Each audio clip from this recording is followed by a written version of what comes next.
And that's the last stage of the event. Now I can go back to farming HL. Wait a minute, what's this? BTS? Nice! More stages to farm. I'll do them quickly to clear the BTS store as well.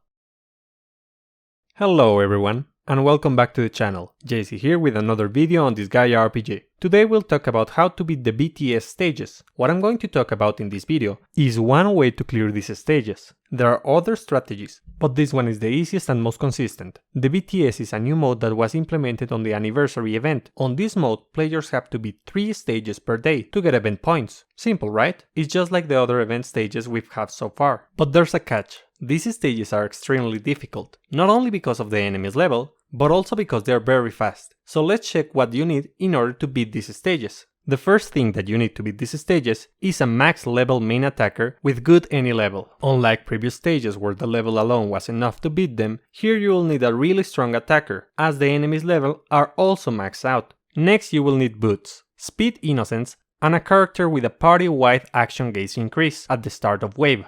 The enemies in these stages are really fast, so ideally, you want to increase the speed of all your characters as much as possible. There's also special enemies who will cast debuffs or use attacks before your turn. For this reason, you'll need characters who can increase your action gauge for the whole party, in order to take your turn before them. With one New Year Rosalind, the speed requirements become 87. The more units with these kind of effects you have, the less speed you'll need. That's why some people have 2 copies of New Year Rosalind. Of course, the last thing you'll need is good equipment for your main DPS. Depending on who is your main DPS, you can use either attack or speed equipment. Fist and gun DPS units are best suited for these kind of stages, but if you don't have speed issues, then you can use whatever unit you have.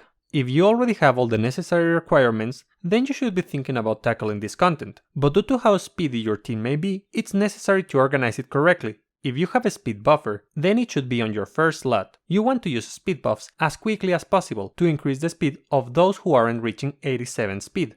On the second and third slots, you want your SP batteries and buffers. It's very important that you have SP batteries, not only to allow your main DPS to use his skills, but also to keep the buffers doing their job. On the fourth slot, you want your action gauge increasing unit. This unit is also meant to work as a buffer. New Year Rosalind does that with her NE5. Last, of course, is your main DPS. After receiving whatever buff your team can provide, most likely you will be able to one-shot enemy waves with your cheap AoE attack. Now let's talk about some units that you want on your team, starting with the speed buffers and boosters. Thunderlord Laharl is probably the best unit you can use to increase your speed for the BTS stages. With Thunderlord's Order and Mega Braveheart, he can both increase the speed of the whole party on odd turns and buff your main attacker on even turns. If you were lucky enough to pull Ban, then you could use him. With a 7% speed boost on his NE0 and a single target speed buff, he can help the party and your slowest unit. Melioda has the same NE0 as Ban, but instead of having his speed buff, she has an attack buff. To increase your action gauge, there's only one option right now: New Year Rosalind.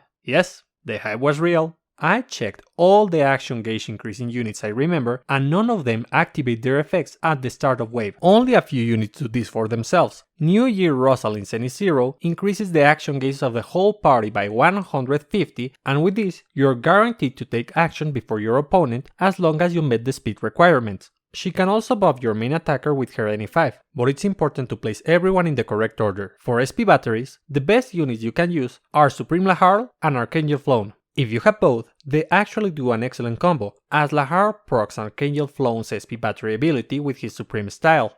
As you may know, Supreme Laharl buffs all stats except for HP with his Supreme style and gives 7 SP with his NE1, and on the last turn he can use his single target S-rank attack to increase the party's attack by 30%. On the other hand, Archangel Flown provides buff and boost with her abilities and skills, and her NE7 is an SP battery for your allies with a defense buff. If you don't have these units, then you can use any other SP battery, but I recommend you use Jennifer. As mentioned previously, these stages have high speed requirements, which is why you will most likely be using either Gun or Fist to increase the speed of your team. Jennifer gives 10 SP to Fist equipped characters with her NE5, and she has mega speed boost so she can buff your slowest unit.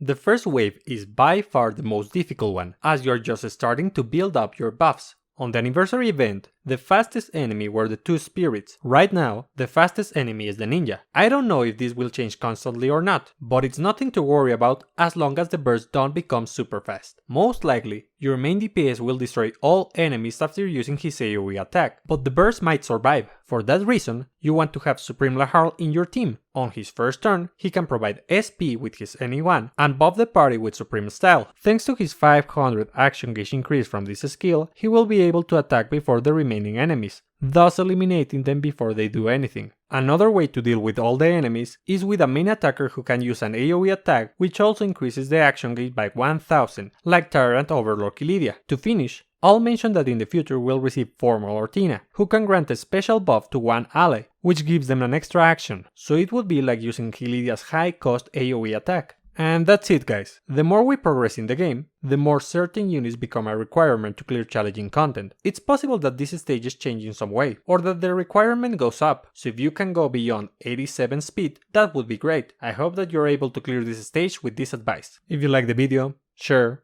like, subscribe. See you next time. Bye!